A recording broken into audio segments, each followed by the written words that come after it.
go, Jim. He's dead. Hello, and thanks for listening to Improv Autopsy. I'm your host, Stephen Cadwell, and this is Season 2 of the podcast.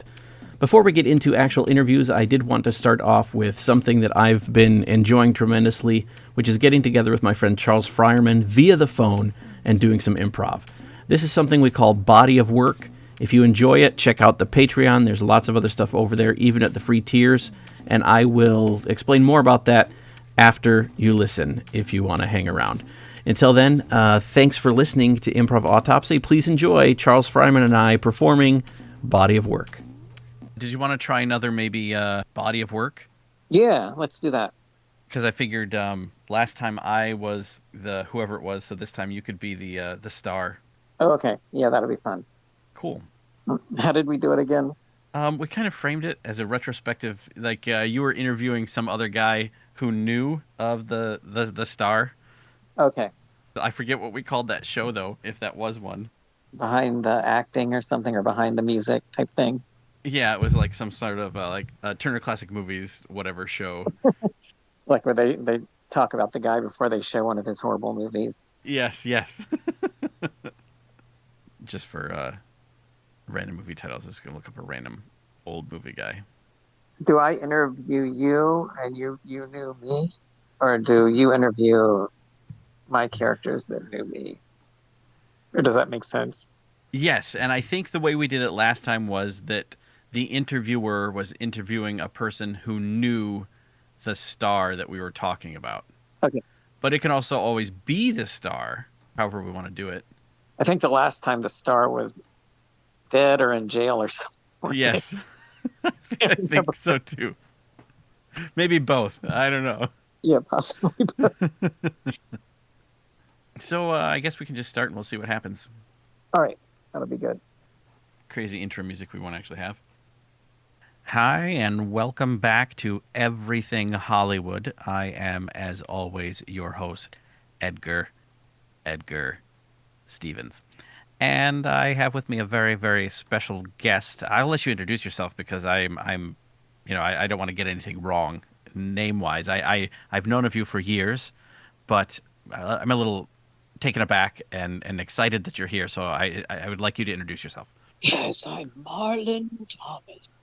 The Marlon Thomas, I might add, not just any old Marlon Thomas. Yes, there was actually 4 Marlon Thomases, and I had to change my name. But not the name, but the spelling of the name, if you catch my rhythm. Yes, you ended up spelling Thomas without an H. Right, and Marlon has 4 R's. Yes, which is why some people call you Marty. Yeah, it's like kind of a pirate joke. They call me Marty. Yeah, and I was looking through, just refreshing my memory on what you've done. Oh, it is a list. Is it not a list? It is a list, and unless I missed something, there's not a pirate movie among them. Surprisingly enough. That is funny, I auditioned, and I didn't make many, but I did make one, but it never made it to the screen. Oh, well, that seems like there's a story of some kind there. It's called The Irate Pirate Ate Pie. Rate it. Okay, The Irate Pirate Ate Pie. Rate it. Rate it? Yes. He was a judge in a pie-eating contest, but he was a grumpy pirate judge. Okay. So it's The Irate Pirate Ate Pie. Rate it. Yeah, so I'm just gonna. I did not know you were part of this. It doesn't seem like the title's completely grammatically correct. I didn't make the title up. No, I know. I just acted in it. Yes, not responsible. It wasn't a big role either. I just came in, like at the end, it was like a celebrity showdown of these 2 chefs. And they pulled out a princess, a worker from the old mines, an actual judge, and then a pirate. And I was the pirate. And I gave my score, and that was it. But it was a pirate, and I was in a movie. Yeah. Well, and as you're talking, we did manage to, I have a brilliant production team here, and we did manage to bring up a clip. It's just the clip of the judging where the princess, the mine worker, the judge, and you, as the pirate, are giving their scores and their reason for their scores. So I guess we should watch this and educate our viewers. Yeah. Yes, this will be. I haven't seen this in years. I was a young man and this one came out. Yeah, this was years ago. All right, let's roll the clip. As Oh, princess of all my domain. I'm sorry, were you trying to speak as I was speaking? I was. I just was saying it's your turn, Miss Princess. Go ahead and say what you think about Chef Donnie's moving on over cake. Okay. Well, I was a little surprised that it was a cake because this was supposed to be a pie eating contest. That being said, it was the most delicious cake. Moving on over cake. I'd never had it before, and it was very delicious. And if and when I have a royal wedding, Donnie is going to definitely make the wedding cake. I gave it a 10 out of 10. You can't be kidding me. I'm a real judge, and you cannot give a 10 out of 10 to a cake and a pie contest. It's just unreasonable. He broke rules, he didn't follow rules, and rules have to be obliged by if you want to be a contest winner. Well, I mean, what makes a cake and a pie a pie? That's the real question here. It was a cake made in a pie tin. It looked like a pie. It was decorated like a pie. I was surprised it was a cake. I might only be a worker from the mines, but I thought it was pretty darn good, too. Thank you. No, you are being ridiculous. You both have broken rules. And I believe that if you give this a good score, you're being unfair to the person that did follow the rules, and that is Chef Marie. Chef Marie? Which pie was her pie? It was the cherry pie. Cherry, how pedestrian. Moving on over cake is unique and new. Cherry pie is old and yesterday. But we haven't heard from our celebrity. I might only be a mine worker, but I thought the cherry pie was good too. You're so pedestrian. Well, We want to hear from the pirate. I want to hear from the pirate. The pirate hasn't said what he thinks yet. here we go. Ladies and gentlemen, it's the irate pirate. What do you rate the pie, sir? I rate it a 6 out of 10 because it was a cake and not a pie. But I moved on over and ate the real pie, and it put a gleam in my eye. Chef loses. Sorry, Mark. Donnie. He doesn't even know his name. Watching that clip, I'm surprised that never made it to the screen. It was what was the reason? What prevented that from actually being shown? Well, apparently in the review stage, they just said it wouldn't go over well with audiences. Oh, okay, it's a lot of people think that anytime a movie gets started being made, it gets finished and it gets distributed, but that's just not the case. We in the industry know this. Now, you might be confused because it looked like I stumbled over a line there, but it was actually written like that. Yeah. Because I was a pirate Yes. and I came from a ship and I was not used to this world. So they wanted to make me kind of a bumbling fool, but it just didn't play. Yes. Well, and it was also odd, I thought, an odd choice for the writer to name you the irate pirate and have you so chipper. Yes, that probably was my fault. I have to admit. I was very excited to be on set, and I had to reshoot that scene like 18 times, and I just could not get over my joy of being an actor. 18 takes, and that's the most irate you could get because of how joyful you were. That's impressive, sir. And people were reaming me, too. You should have heard the names they were calling me. And the more they called me names, the more I laughed, and the more I giggled, and I just could not get an angry pirate face to save my life. Well, there's a long tradition of on-set nicknames, and having one is definitely an honor. So I could understand why that would bring you joy. What were some of the nicknames that they would give you? Oh, well, some of them had nothing to do with being a pirate. Some things were like, idiot, you're a colossal failure. Why did we get this guy? Can we go home? I have children to feed. This buffoon is killing us. We still have half the movie to shoot. We can't be here all night. Things like that. Yeah. And are you saying then that this one scene that you were in is what prevented this movie from being distributed? I have no idea why it was prevented. I think it was bad all the way through, to be honest. Ah, yeah.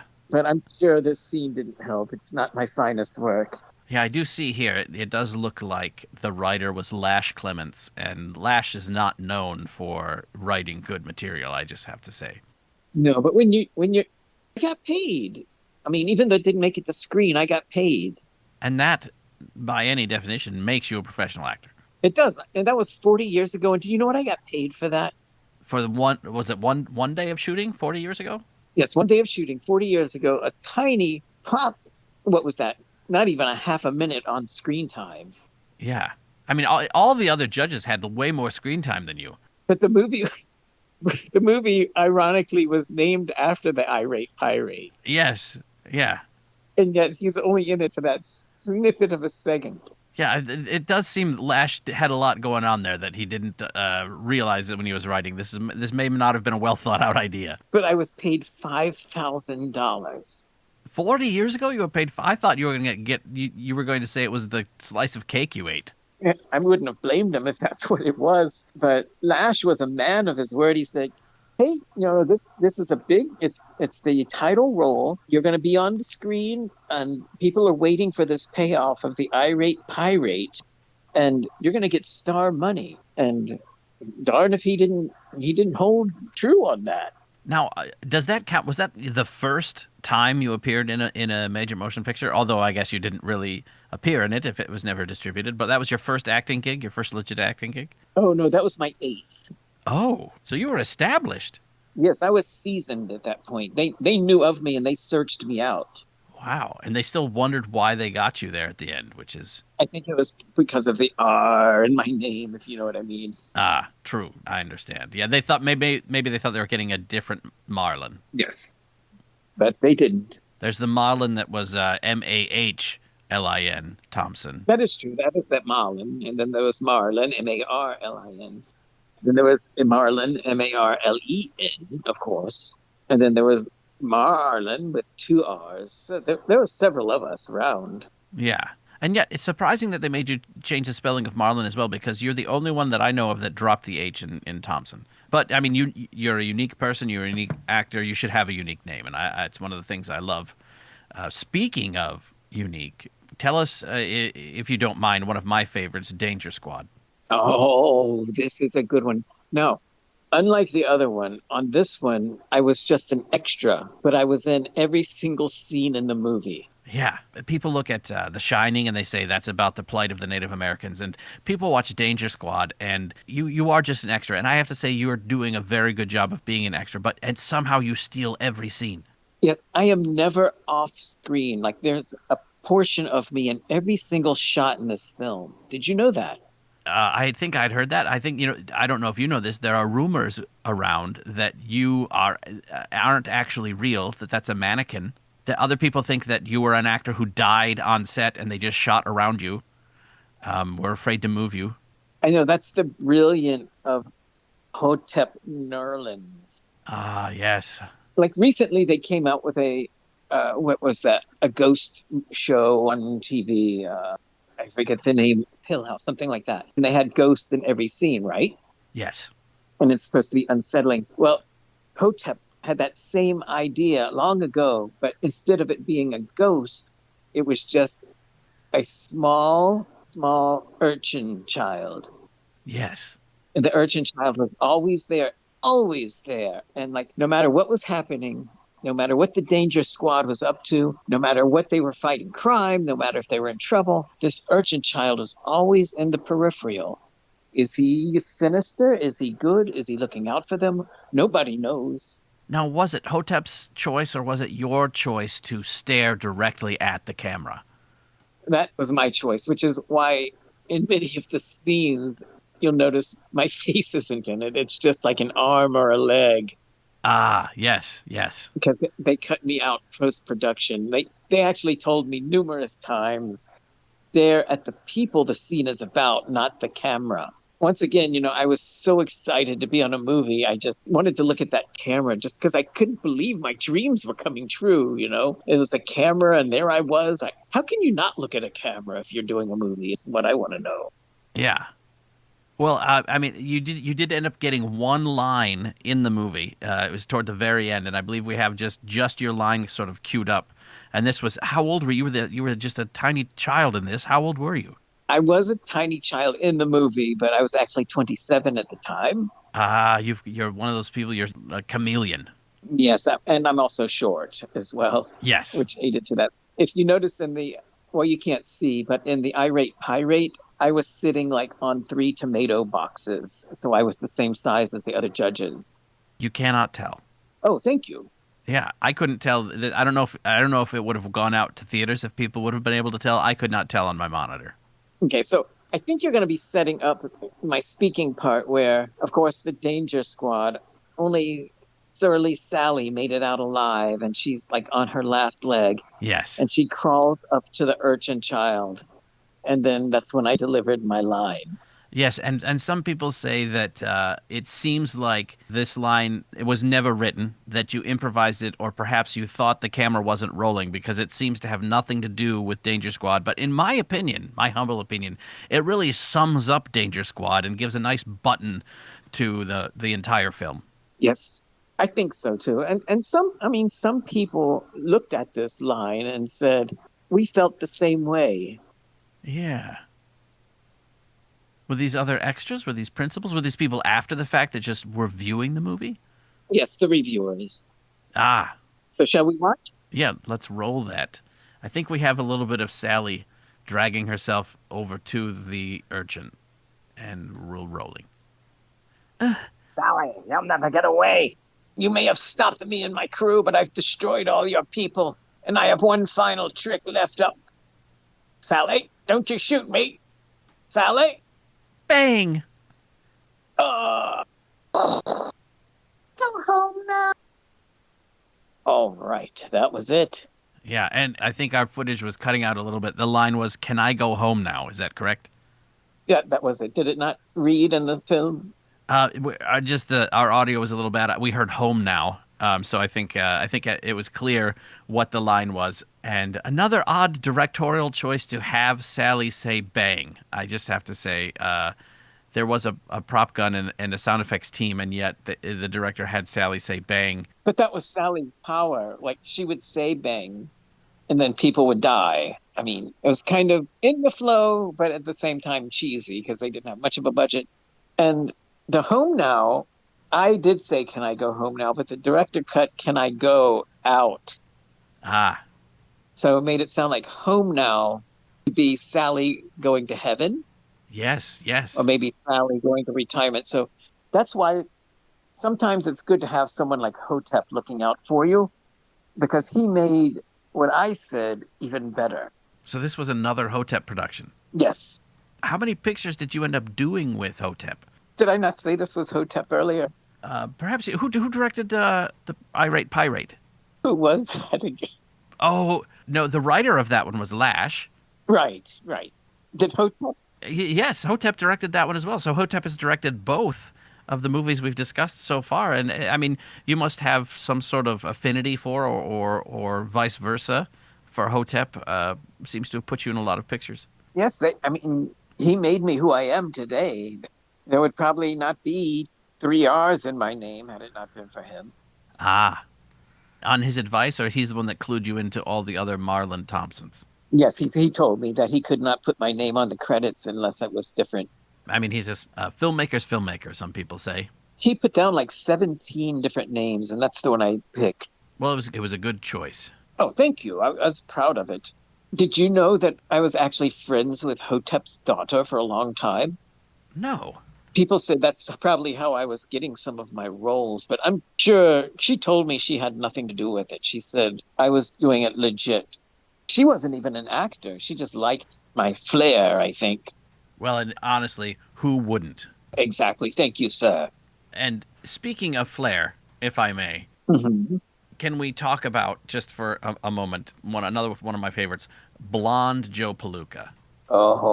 This is a good one. I actually thought this was going to be another irate pirate because I thought it was an awful, awful script. And, once again, they have me coming in at the very end to deliver the punchline. That's kind of, how I got the nickname Punchline Marty, Yeah. as people used me, and then it became a joke, and then it became not funny, and then at the very end, it became anticipatory. Yes.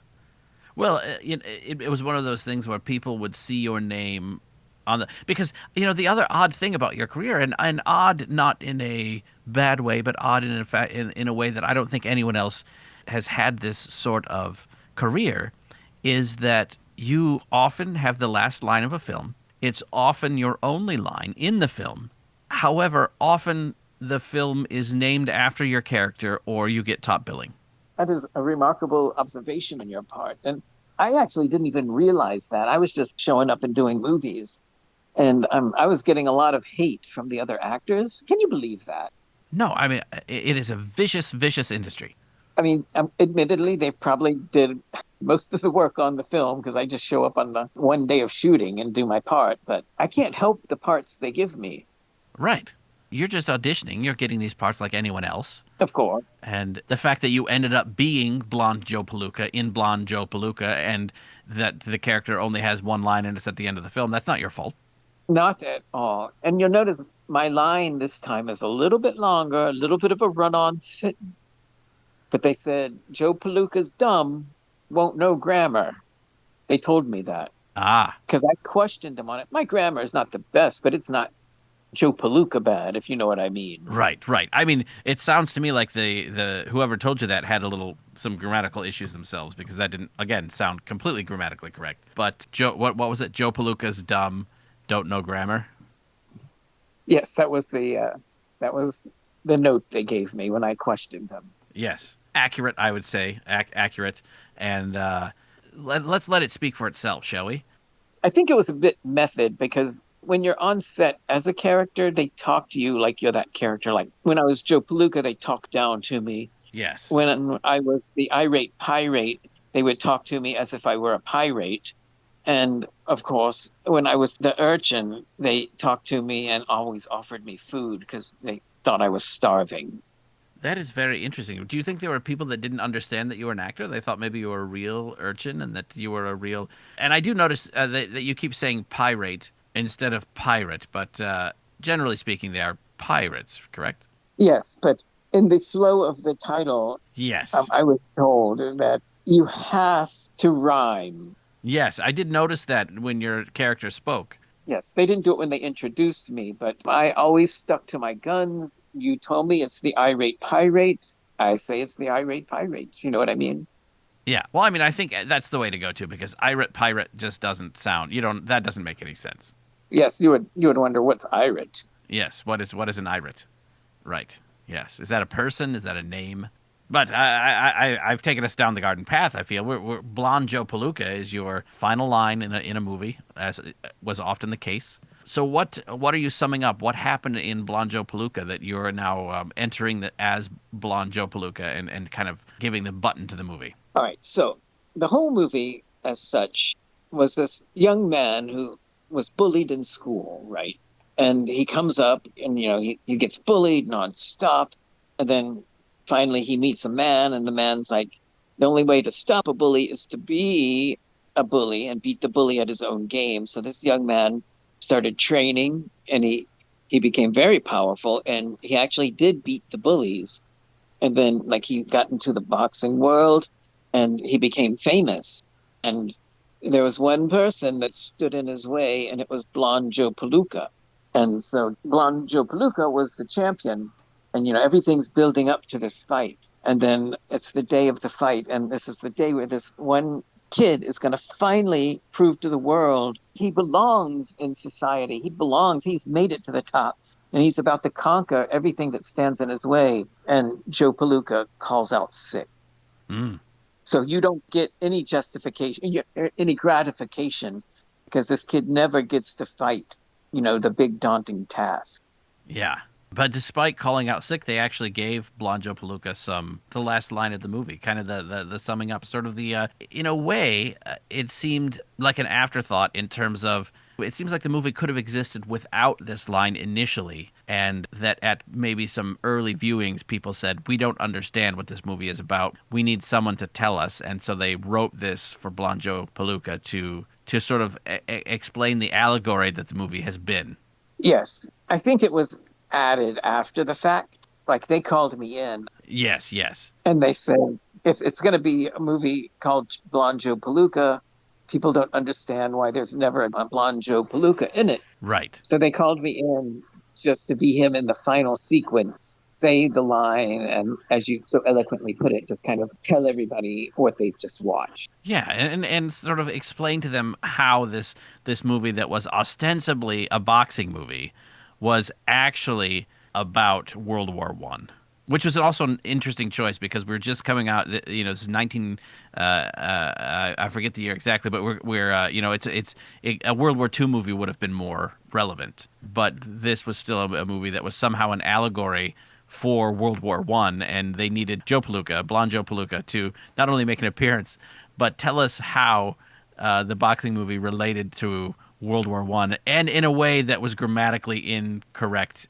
Correct. Yes, I mean so many levels. You would think with such a responsibility, it would need to be correct, but war is never correct. You see what I'm saying? Ah, yes, yes. Well, I mean, I think it all comes through in your performance. We should just watch that. Okay. All right, I think we have it queued up to your line. Oh, perfect. So let's just hit to play here. I had to call out.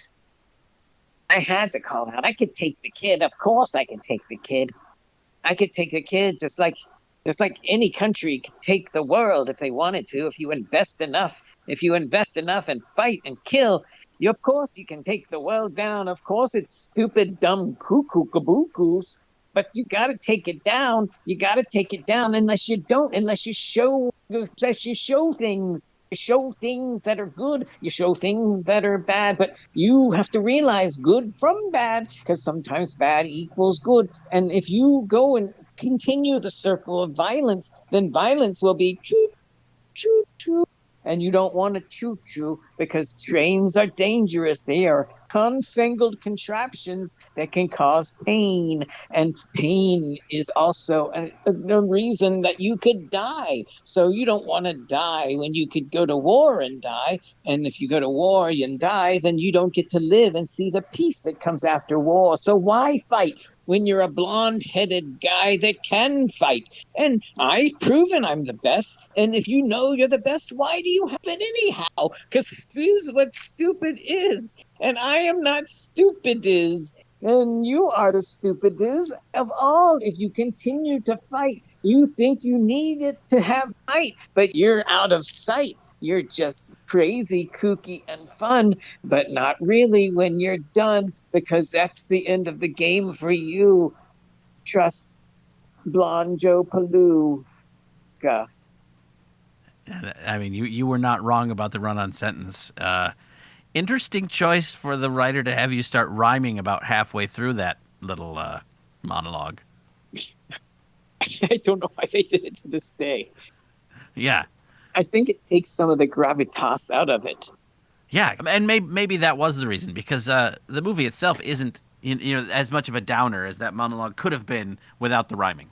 And I also think it shows the brain damage that can happen from fighting Yes. and the brain damage it takes to go to war. So the fact that he's drifting in and out of a rhyme scheme and can't quite keep himself together, it shows the insensitivity and meaninglessness of it all. Yeah. An interesting thing, and I think you would probably know this, is that the New York Central Railway almost had this movie blacklisted because of the rant there about trains. They thought it would really hurt business to have someone disparage the trains so much there in the middle of a, or I guess at the end of a movie. But that never actually happened. And then the movie did get distributed and did rather well. And I did take some heat for that, actually, but I didn't write the line. They have to understand. Once again, it looks like I'm making this stuff up, but this stuff was written. Yeah, let's. Who wrote this one? This one was Alfred Willoughby wrote this. You might know that name, Alfred Willoughby. You're probably not thinking of it, but he wrote the book called In Warm Water. In Warm Water. It's the one where the small child was drowned in the beginning, or so they believed. And the whole thing is like, who killed this child? Who killed this child? But it turned out she had not drowned. She had just run away Yeah, and left her clothes in the water as a kind of to throw them off the track. right. A lot of people compared it to M, that classic noir that started the noir craze and also jump-started many a career in Hollywood. In German, I believe it's an old German film. I don't know if it is an apt comparison, but people still compare the two. I mean, it was enough of a comparison for Alfred to be sued. Yes, yeah, that is true. Yes. Yeah, pretty much point by point, he hit that German film. So whether it was an accident or creative overlap, who knows? But Sometimes people have the same ideas, yes, and he was able to get away with it in the end. He didn't pay anything. Good for Alfred. And then he wrote our film, and believe me, our film did not get compared to anything. which is a shame because I think it's because everything else pales in comparison. If Alfred did steal our film from someone, they certainly didn't want to admit to it. Well, it was another one of the interesting things is very few of your films were actually copywritten. Most of them they didn't bother. So most of your work is in the public domain, which is another interesting aspect of your career. It's funny, right? I have never been on like any the new media things, but apparently I am like a legend on it because I guess you can use all of my footage. So everybody uses me like to answer people, and like whenever like people think something's pointless, they'll show my footage from the movie that you just saw, like just like a snippet of it, just showing that a pointless rant. Or if they want to say something about a judge, they'll show my pirate scene. It's really crazy how much popularity. I'm more popular now than I've ever been. It is true. I mean, it's one of the reasons why you're here on this show. And I will say, I myself have used the "Home Now" meme more times than I could count. When a meeting could be an email, I usually end up sending that to the group chat just that says "Home Now," and people understand what it means. That's awesome. That makes me happy. I mean, perhaps that's not what was initially intended, but who cares between intent and results, right? Exactly. Yes. I mean, the result. You're entertaining people. You're bringing people joy, and isn't that the point? Now, there is one line that is on the media that I probably wish it wasn't. Mm. It's I'm a leprechaun and I have leprechaun lips. And in the movie, it made sense. But when people like taking it out of context, it just looks stupid. You know what I mean? Yeah. Yeah. I believe I know what you're talking about. Like apparently, like people say, "Hey, I like you," and then the reply is, "I'm a leprechaun. I have leprechaun lips," and it makes me look stupid and weird. You know what I mean? Well, I wouldn't go that far. I think it's, it can be endearing in some respects. But did you see how I was dressed? You've seen it, right? I have seen part of it. Like I have on the pink tights, fine, Right. and then I have on like Superman shorts. Right. You've seen it, right? Have I seen the film or have I seen just the. No, the clip that's going around. Yes, yes, I've definitely seen what's going around. Right. And then I have like, it's like a regular face, but it's huge green lip. Yes. And then there's a star in one of my eyes. But it's not even a good looking star. It's just a big, like, cardboard paper star. And I believe that TikTok is actually working on a filter so that you can do this to yourself and send a message where someone would look like you in the message with the leprechaun lip and star in the eye. I don't want to make you feel bad, but I went to the hospital last week because I had a little bit of a problem with my liver. And the doctor saw me and he held up his phone and said, "I'm a leprechaun. I have leprechaun lips." And I was in pain. Why would you do that? Yeah, that's just. I'm like, that's great that you noticed me and know who I am, but was he trying to lighten the room? I mean, I needed help. And you're sitting here like making a joke of my past.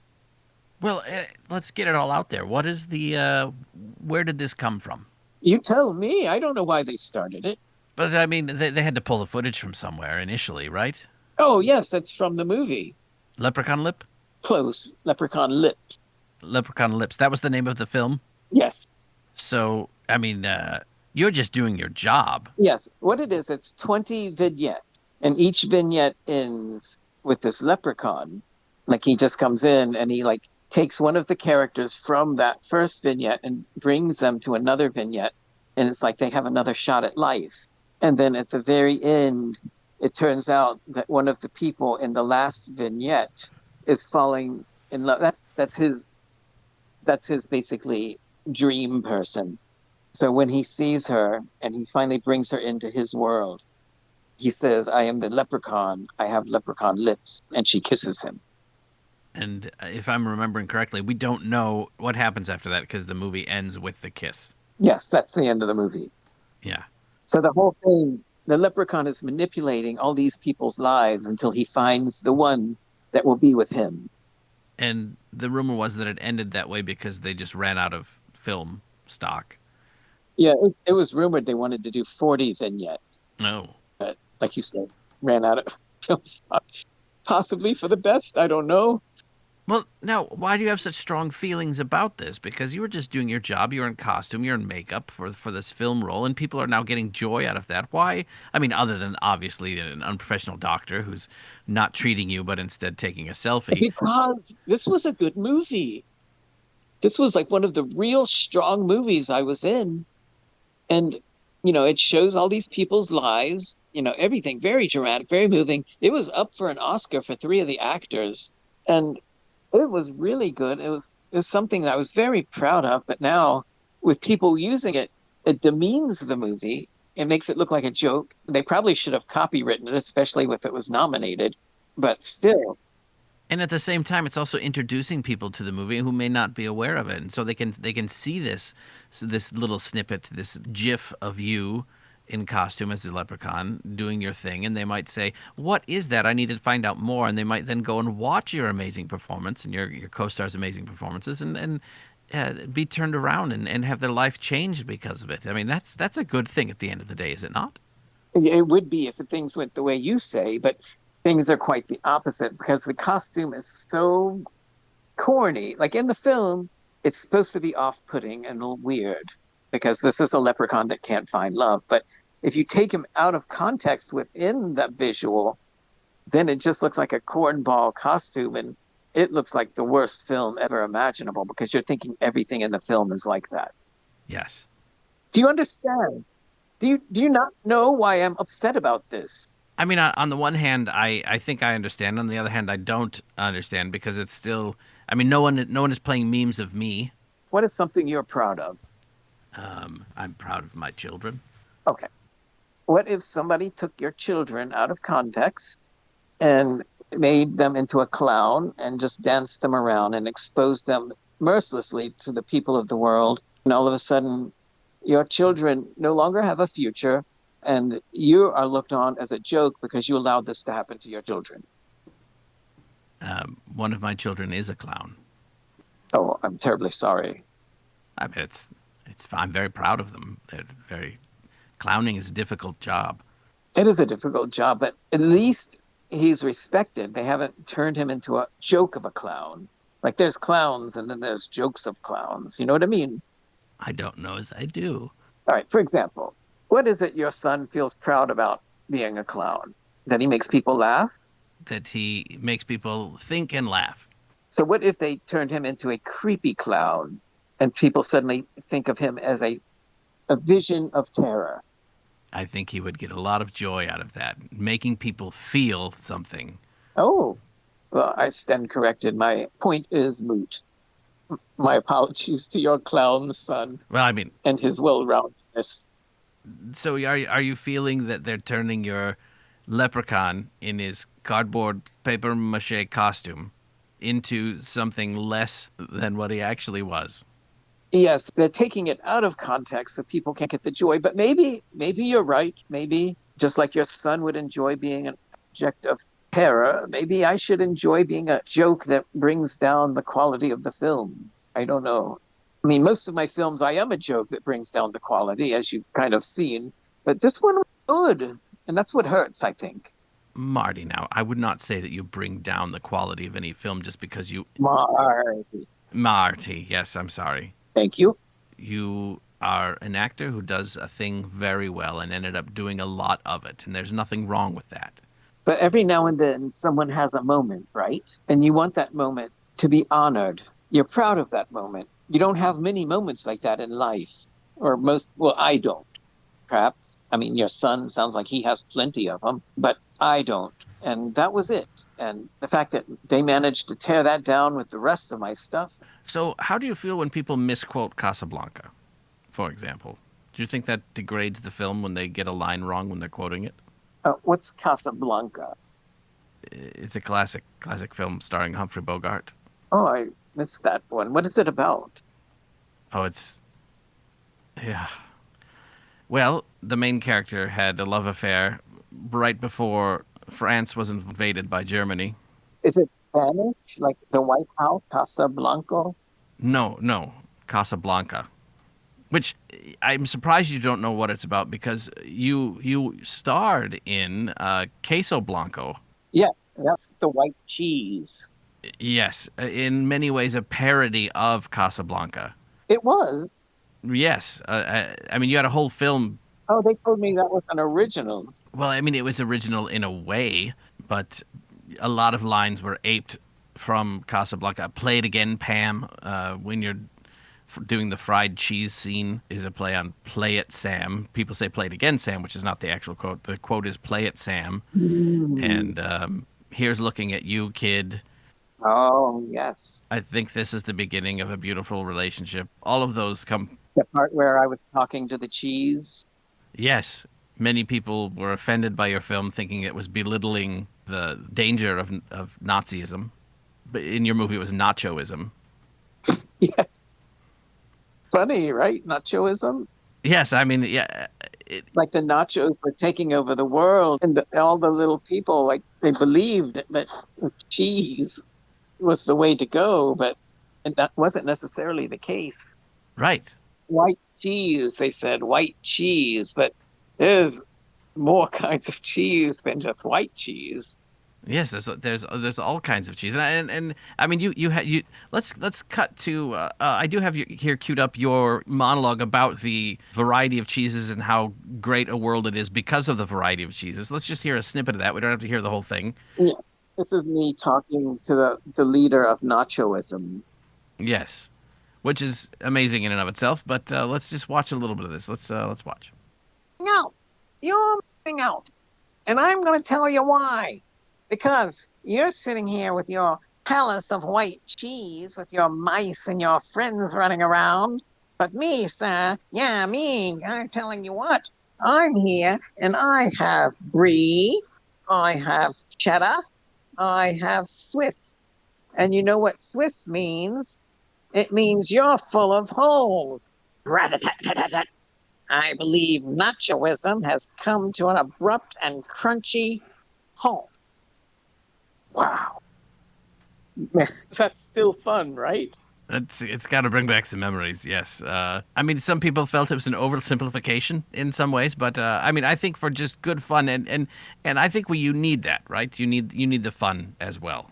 Yes, I pictured it as like a live action cartoon. Like if this was Bugs Bunny. Yeah. You know, I was playing the Bugs Bunny role who had to fight the big bad mice that were trying to like bogart all the cheese, and white cheese was only good and they were destroying the other cheese, and they got what they deserved in the end.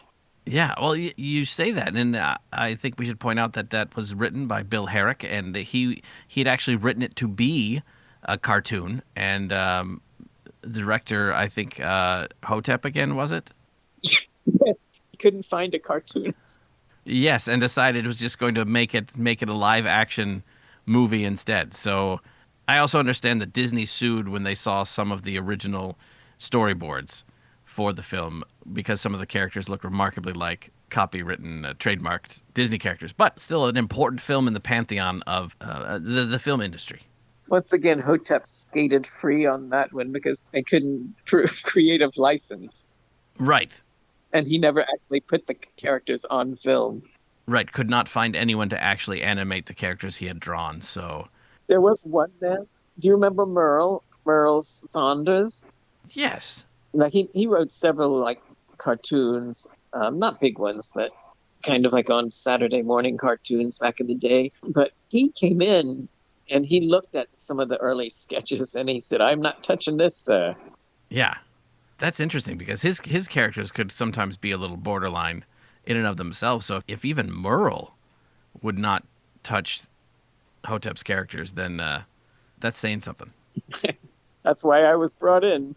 And, looking over your career, it seems like that being brought in is something that happened often to you. You were brought into the Babysitter's Hat Box. You were brought into the My Dog Brute. You were brought into Havana Detour. These are all things that, not as a second thought, but as almost someone to come in and save a picture.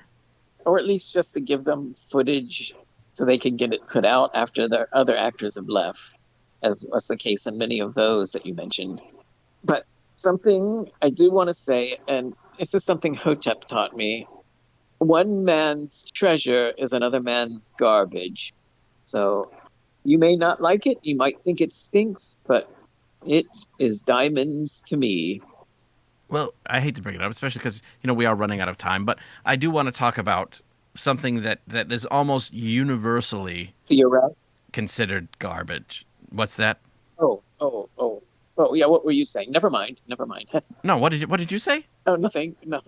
Did you name a film? No, please go on. What were you saying? Have you been arrested recently? Oh, I thought you were going to bring it up, and then I thought you weren't. Oh boy. I wasn't, but then you brought it up, and I feel like now we have to talk about it. But yes, yes, I was arrested. It's embarrassing, but it's over now, and I am doing community service. I mean, I have to ask, why were you arrested? Oh, Marty. We may have lost you, Marty. Well, I don't know if... I'm back. How did you that story about my arrest? I think we missed all of it, Marty. It was very convenient for you to drop out just then. Oh, that was reminiscent of my movie Dropout Marty. Yeah, it was. Is this just a promo stunt, Marty? Where the whole film was leading up to this one confession, and then the movie switches to a warehouse downtown, and then it shifts back and the confession's over, and you miss out on the entire confession. Yes. And many people said, and I'll actually quote this, why the hell did we cut to images of cardboard boxes for 5 minutes only to cut back and miss the good stuff? I, I don't make the films, I only acted them. Yeah, that is the quote that you have on your IMDb page. I don't make the films, I only act in them. And I mean, it sounds like it could be your epitaph someday. Is that what you hope ends up on your headstone? I suppose that wouldn't be a bad one, right? I think there definitely could be worse. I think it's very indicative. It does just scream Marty Thompson. At least it doesn't show the leprechaun lips. Well, I mean, that you're going to live on as Leprechaun Lips far beyond your earthly time. Let's hope that passes.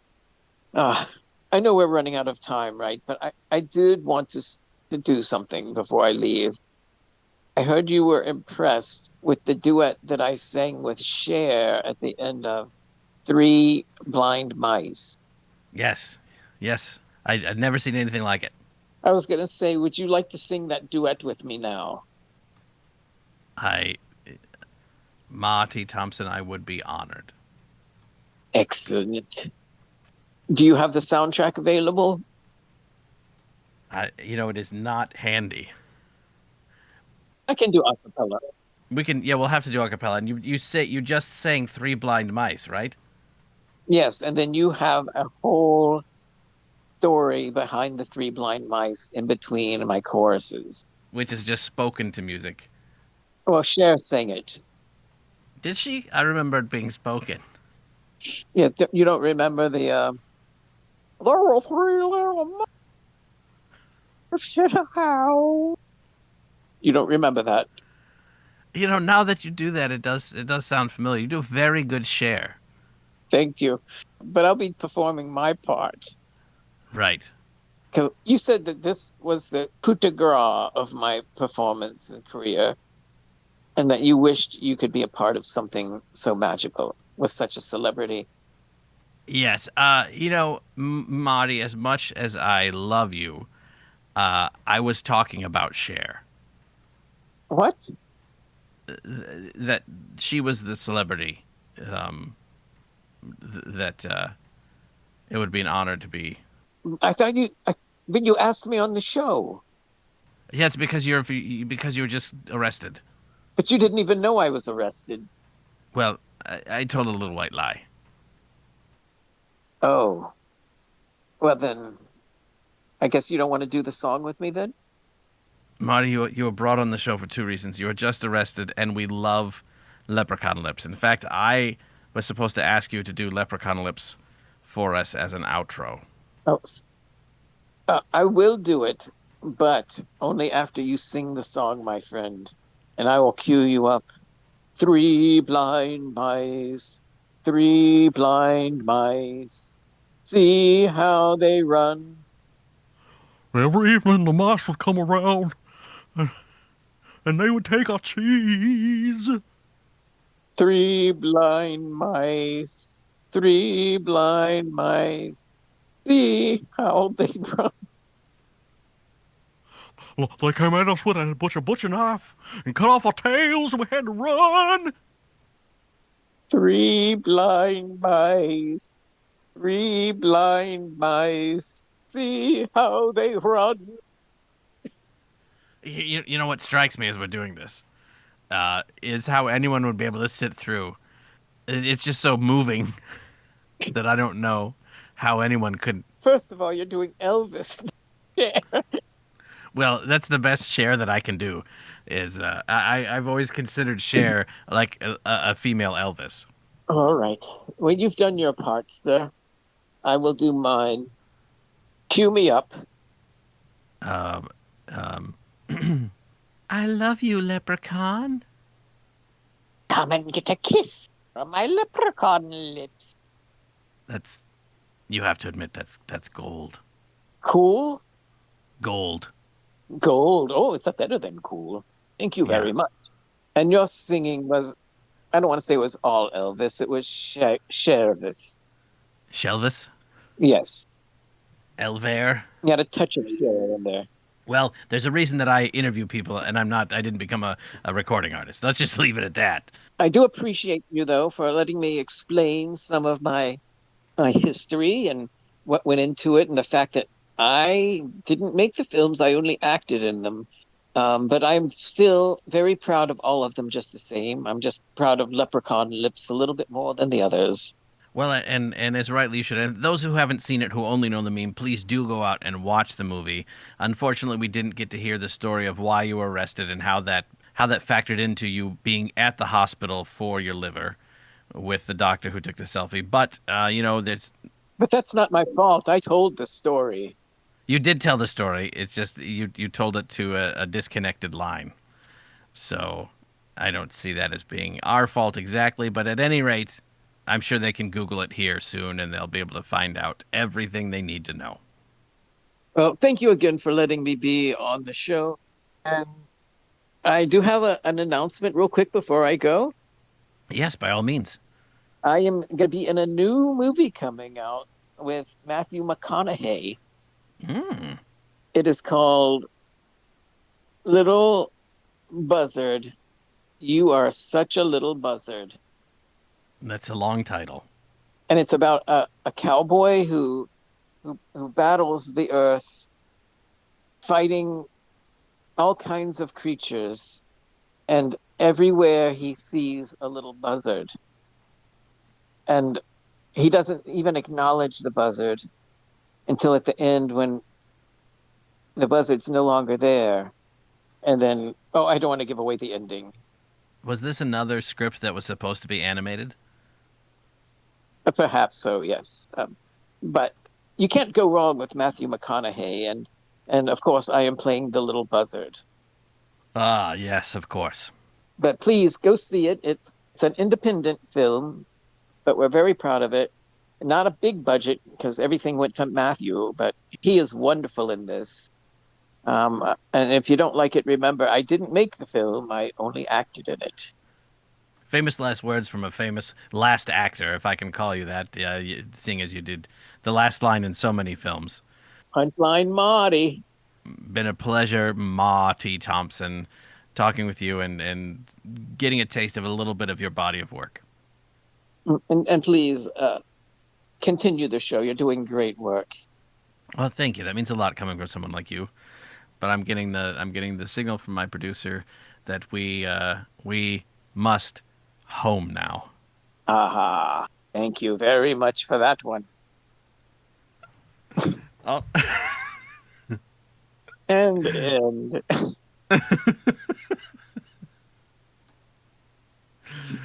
was fun. yeah. I loved it when you turned it around me because I was setting up difficult tasks for you. Oh yeah.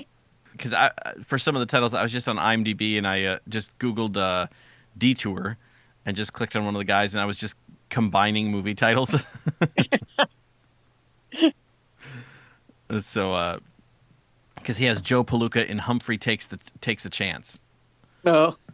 and then there was down further there was Blonde Alibi. I was like, all right, Blonde Joe Palooka.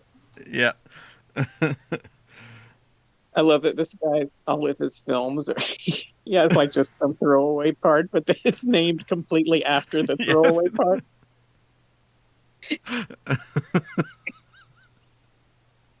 he gets one line at the end of the film, but they're always named after him. He gets top billing and oodles of cash just to appear at the end.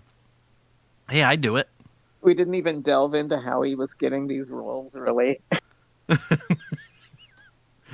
Well, a little bit because you suggested he was dating the daughter of Oh yeah, that's true. Hotep, so possibly that was it.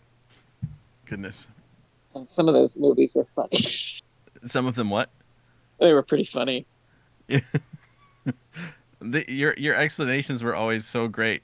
What did you say? Why had you been arrested? Oh, I didn't say anything because the connection broke. Oh, I thought maybe you didn't realize it had broken until you had talked.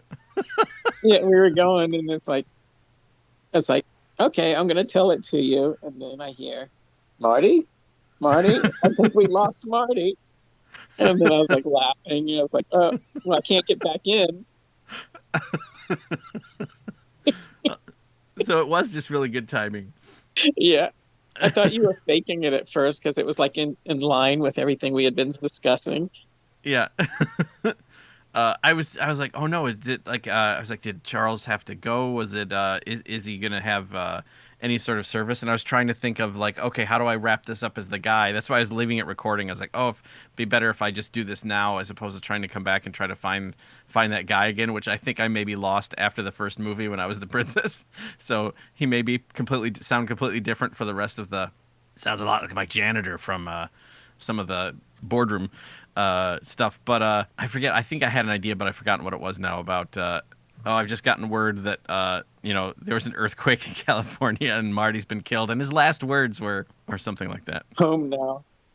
Yes, exactly. Home now.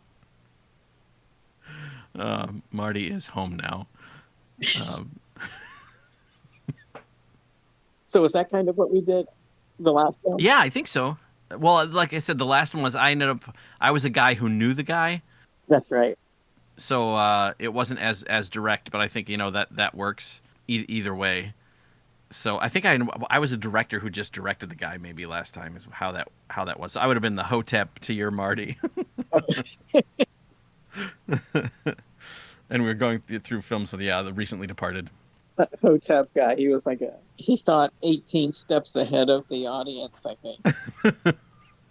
It'll be interesting to hear this again and to see if you actually named the first director Hotep or if I made that up. I remembered he wasn't the name, but then you did say the first name, I guess, was the writer. So Yes. I don't know where Hotep came from, but it's Yeah. funny. And there was I think you had two names with that. It was Hotep something or other, and all I could remember was Hotep. So if there's not a Hollywood director named Hotep, there should be. I definitely hope there's a film called Leprechaun Lips on his resume. I love that your guy was so upset about that. demeaning. But I do have a son that's a clown. He'd love to be seen as a creepy clown. I love that you said your costume was so terrible. So I'm assuming that one of the 3 Academy Awards wasn't The best costuming. right. Unless they went all out on everybody else's, and then his was like deliberately way out of place, Yeah, and because he was a otherworldly. yeah, a down in his luck leprechaun. I don't think we ever showed a clip from Leprechaun Lips. He just told you about it. Yeah, that we'll have to do something like that next. Is a if we do the next time we do body of work, it'll have to be someone who's maybe we could do a director or something too. That's Who actually has to take responsibility for the films. yeah, and that would also lead. We could one person wouldn't have to be lead in all of the movies. Oh, true. We could just do whatever, set up whatever bit, and It was funny. This guy, I think, because last time we actually had some scene work in the movies, but because this guy only came in with punchlines, that we Yeah. couldn't even really do scene work. yeah. But I love that trait for him. It was just that first movie was so bad. I think we committed to it. That became his Yes. thing. I love like, oh no, the choice to stare at the camera was mine, which is why a lot of scenes it's just an elbow or a foot. Because character got edited out. I was gonna say, and I didn't, that that was ended up being a trademark of Marty's, was that he always stared directly at the camera. Yeah, I think I was thinking that too, but then I forgot somewhere maybe. Yeah. I think we did less and less actual footage as it went on because we were just too baffled by his Yes, career. yes. Just trying to rationalize how this guy had a career and what exactly he did and why he was so upset about Leprechaun Lips. Why this one thing irritated him when he was happy about the rest of them. Yeah. He was fine with the irate pirate, but Leprechaun Lips, that's a bridge too far. And that is Charles Frymer and I performing Body of Work over the phone. If you enjoyed that, and I hope you did, you can find more of that over at Patreon, even at the free tier. You can find also other goodies that I've thrown up there and also will be putting up in the future as well. So check it out if you want to do that and join on Patreon, and you'll get the emails and all that goodness. Thank you for being a listener, and I hope you enjoy Season 2, which will be starting officially next week. And as always, thanks for listening to Improv Autopsy.